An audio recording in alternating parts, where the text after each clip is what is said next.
time. Could you send it when you have part time? 32. Hello lamai, welcome back to our YouTube channel Speak Easy with Miss Mali.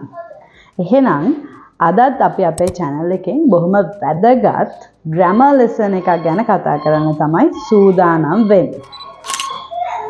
ඔයාලටත් මෙන්න මේ ප්‍රශ්නේ කවදා හරි ඇවිල්ලා තියෙනවා. හිතන්නකෝ. අපිට one apple කියන්න පුළුවන්. හැබැයි කවදා හරි දුවල පුතාලා one water කියලා තියෙනවා. අපිට මේක කියන්න බෑ නේද? මේ ප්‍රශ්නේ ඔයගොල්ලන්ටත් ඇවිල්ලා තියෙනවා. අද අපි බලමු ඔන්න ඔය ප්‍රශ්නෙට හොඳ උත්තරයක්. එහෙනම් වීඩියෝ එක skip නොකර දිගටම බලන්න. මොකද මේ වීඩියෝ එක අන්තිමේදී ඔයාට මෙන්න මේ ප්‍රශ්නෙට පැහැදිලි විසඳුමක් ලැබෙයි. අද අපි කතා කරන්න යන්නේ countable and uncountable nouns ගැන. එහෙනම් skip නොකර වීඩියෝ එක දිගටම බලන්න. හරි ළමයි එහෙනම් අපි යමු පාඩමට. දැන් අපි countable nouns, uncountable nouns ගැන කතා කරන්නේ. අපි පුංචි recap එකක් ගමු nouns ගැන. මොනවාද nouns කියන්නේ? අපි කෙනෙක්, තැනක්, දෙයක්, සතෙක්, අපේ emotion එකක්, අපේ අදහසක් නම් කරගන්න පාවිච්චි කරන වචන. book noun එකක්. brother noun එකක්. home noun එකක්. love noun එකක්.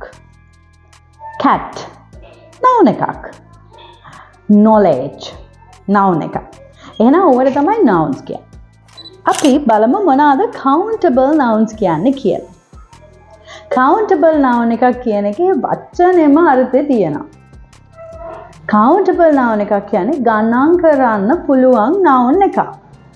simply කියනවා නම් පුතේ අපි noun එක ඉස්සරහට ඉලක්කමක් අපිට දාන්න පුළුවන් නම් වෙන් වශයෙන් අපිට ගණන් කරගන්න පුළුවන් නම් අන්න ඒ නාමපද nouns අපි කියනවා countable nouns කියලා. ගණන් කරන්න පුළුවන් nouns. අපිට ඉංග්‍රීසි භාෂාවේ බොහොමයක් තියෙන ඔන්න ඔය nouns. අපිට ගණන් කරන්න පුළුවන්. දැන් මෙතන මම උදාහරණයක් කරන් තියෙනවා one apple. බලන්න මෙයාගේ ඉස්සරහා මම ඉලක්කමකුත් පාවිච්චි කරලා තියෙනවා. දැන් ඔයා හිතන්න කඩේකට ගියා කියලා ඔයාට ගණන් කරන්න පුළුවන් apple. 1 2 3 4 5 apples. දෙවැනි රූල් එක මොකක්ද? මෙයාව අපිට pluralize කරන්න පුළුවන්. ඒ කියන්නේ countable noun එකක් අපිට plural කරගන්න පුළුවන්. අර මං කලින් කිව්වේ 1 2 3 4 5 apples. ඊළඟ රූල් එක තමයි අපිට මේ noun එකක් ඉස්සරහින් article එකක් පාවිච්චි කරගන්න පුළුවන්. and an apple. එක apple එකක්. apple එකක්. An apple. The apple inside the fridge. fridge එක ඇතුලේ තියෙන apple ගෙඩිය. එහෙනම් countable nouns ඉස්සරහින් අපිට කරදරයක් නැතුව articles පාවිච්චි කරගන්න පුළුවන්.